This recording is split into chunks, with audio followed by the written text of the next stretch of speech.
আপনি দেখছেন আমাদের বিশেষ পডকাস্ট অনুষ্ঠান জাগো মনুষ্য। এই অনুষ্ঠানের মাধ্যমে আমাদের বিশেষ অতিথি সন্তান দলের সম্মানীয় প্রেসিডেন্ট শ্রী শঙ্কর সরকার মহাশয় প্রকৃতি ও মহাবিশ্ব সম্পর্কে আমাদের সবাইকে সচেতন করবেন। এই অনুষ্ঠানটিতে ধর্ম, রাজনীতি, বর্ণ এবং আরও বিভিন্ন বিষয়ের কথা মানুষকে জানিয়েছেন। প্রকৃতির দান সার্বজনীন, জন্মগত অধিকার অনুসারে universal birth right given by the nature to all. এই প্রকৃতির সমস্ত সম্পদের উপর সকলের সমান অধিকার পাওয়া উচিত। এই সমস্ত বিষয়ে আমাদের বিশেষ পডকাস্ট অনুষ্ঠান জাগো মনুষ্য দেখুন।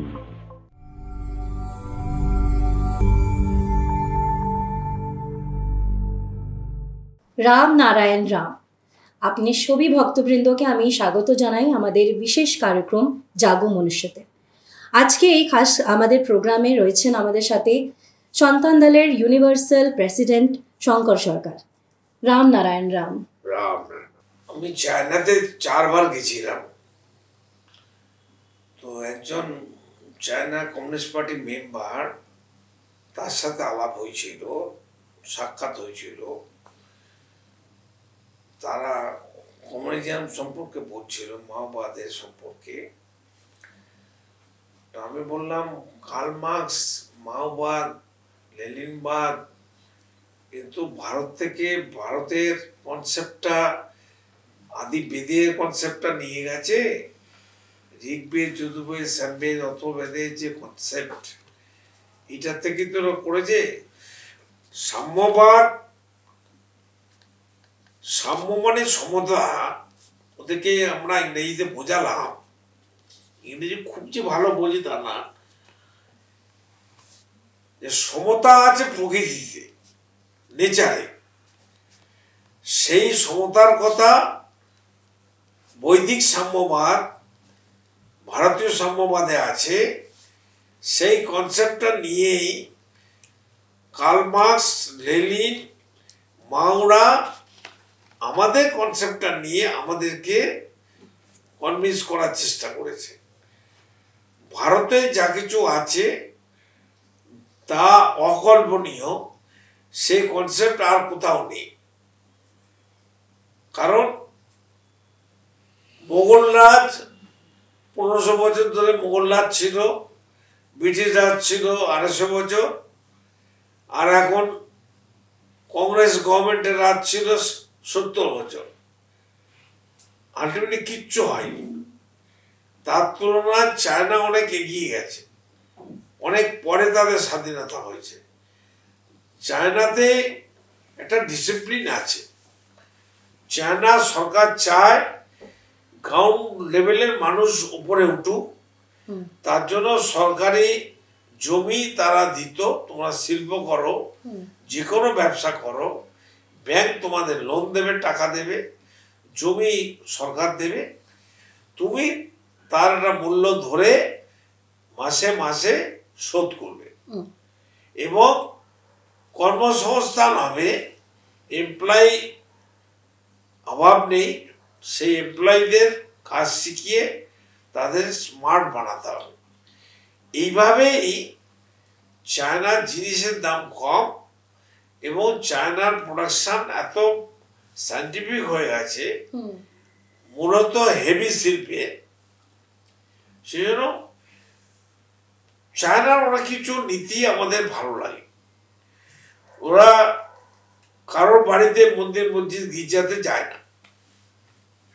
কারণ আজকে 70 বছর, 65 বছর ওদের স্বাধীনতা হয়ে গেছে, 70 বছর, আর দরকারই নেই। তো 70 বছর মানে 2 জেনারেশন চলে গেছে। সেই জন্য ওখানে এই মন্দির আর মসজিদে বা পলিটিক্যাল ইলেকশনের চক্করই নেই।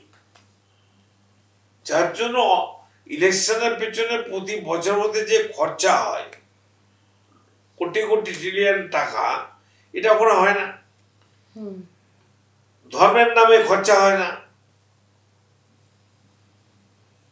দুটো ভাইটাল জিনিস বন্ধ আছে।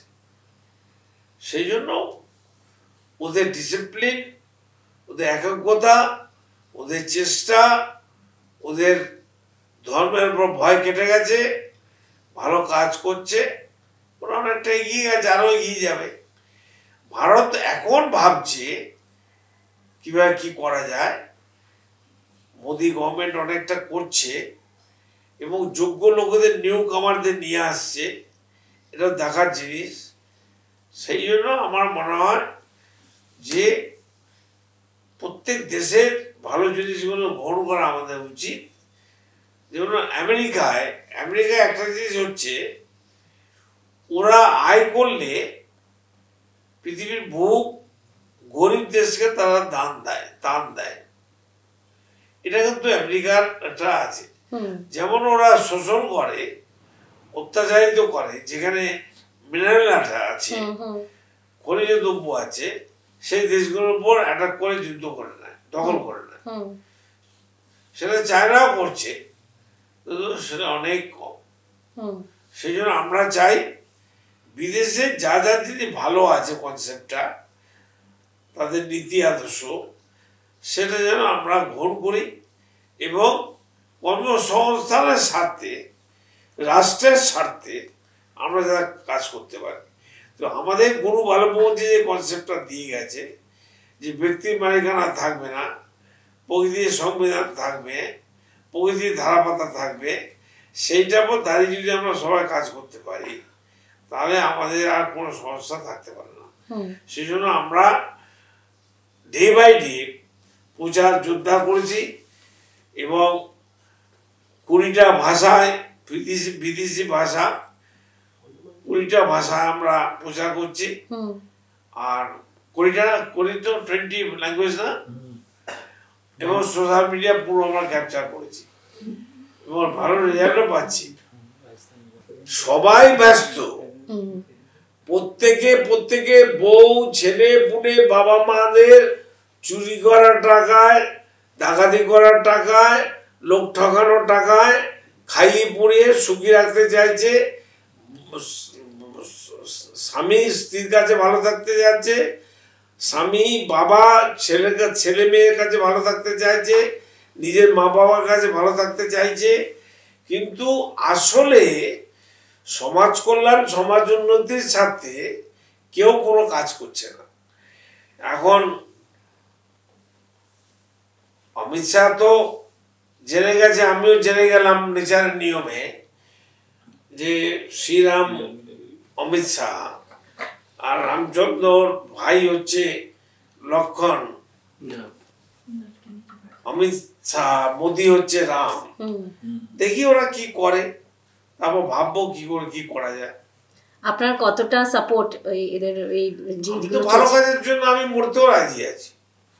আমি তো পেপারে লিখেছিলাম, দেখি পেপারটা দে তো, একটু দে পেপারটা বলে। 22শে অক্টোবর 2003, ফুল ব্যাক পেজ, এটা বর্তমান পেপার 2003 সাল। মানুষ যদি না শুধরায়, পলিটিক্যাল পার্টিরা, মিনিস্টাররা, এমএলএ এমপিরা যদি আমাদের তাদের হৃদয়ের মাঝে স্থান না দেয়, আমাদের তো কিছু করার নেই। এবার একটা আত্মরক্ষার বিপ্লবের ডাক দেবো, সশস্ত্র বিপ্লবের ডাক দেবো। সমস্ত সন্তানদের লোকেরা, আবাল বৃদ্ধ বনিতা সব এক জায়গা হবে। আমাদের জন্মগত অধিকার, অ্যাজ পার বার্থ রাইট, জন্মগত অধিকার আমরা কেড়ে নেব। আমাদের প্রকৃতি, ঈশ্বর আমাদের বাহুবল দিয়েছে, জবান দিয়েছে, আওয়াজ দিয়েছে, চোখ দিয়েছে, কান দিয়েছে, পা দিয়েছে, আমাদের ছাতি দিয়েছে। সেজন্য আমরা যে বসে থাকি, আমাদেরকে খাওয়াবে না, আমাদের কেড়ে খেতে হবে, ছিনিয়ে নিতে হবে। পৃথিবীর 800 কোটি মানুষের খাদ্য, অর্থ, সম্পদ, 1500টা মানুষ পৃথিবীর মালিক হয়ে গেছেন, কেড়ে নিয়েছে। এটা আমরা বরদাস্ত করব না। মোদি যদি কাজ না করে, उनको भी हमारा रामचंद्र हो और लक्ष्मण हो और जोगी विदुर हो, बात अभी का है, 7000 साल पहले की बात नहीं है। अभी का बात अभी रिजल्ट चाहिए, अभी मेरा भूख है, अभी खाना चाहिए। सीधा बात, सीधा बोलना हम पसंद करते हैं।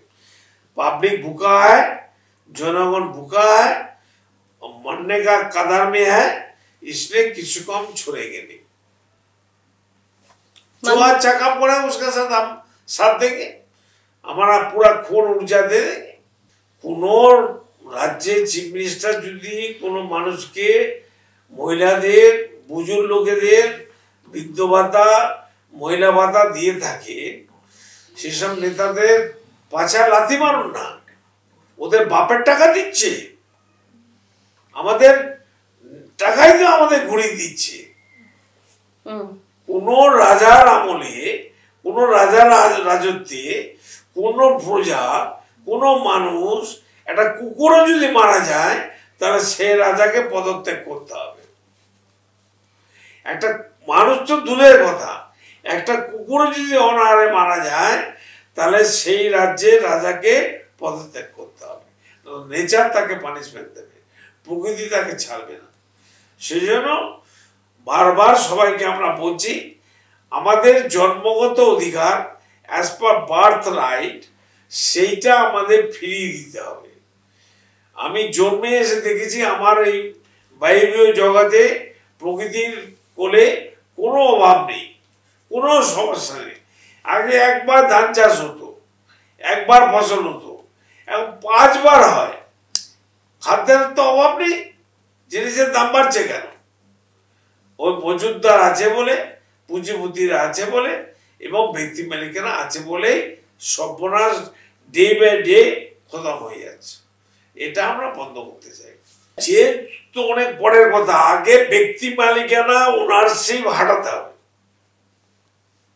আপনাকে আবার বলছি, আকাশে কোনো মালিক নেই, ওরা সব কর্মচারী সেবক।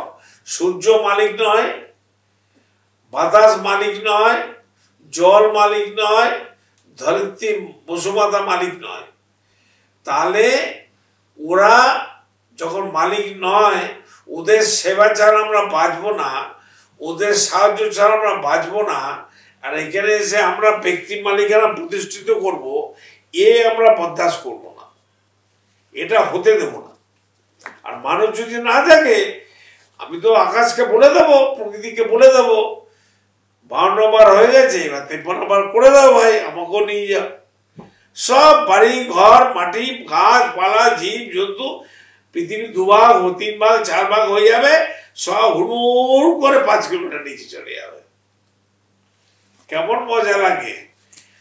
তো শ্রীরামচন্দ্র বাঁচবে, মোদী বাঁচবে, অমিত শাহ বাঁচবে,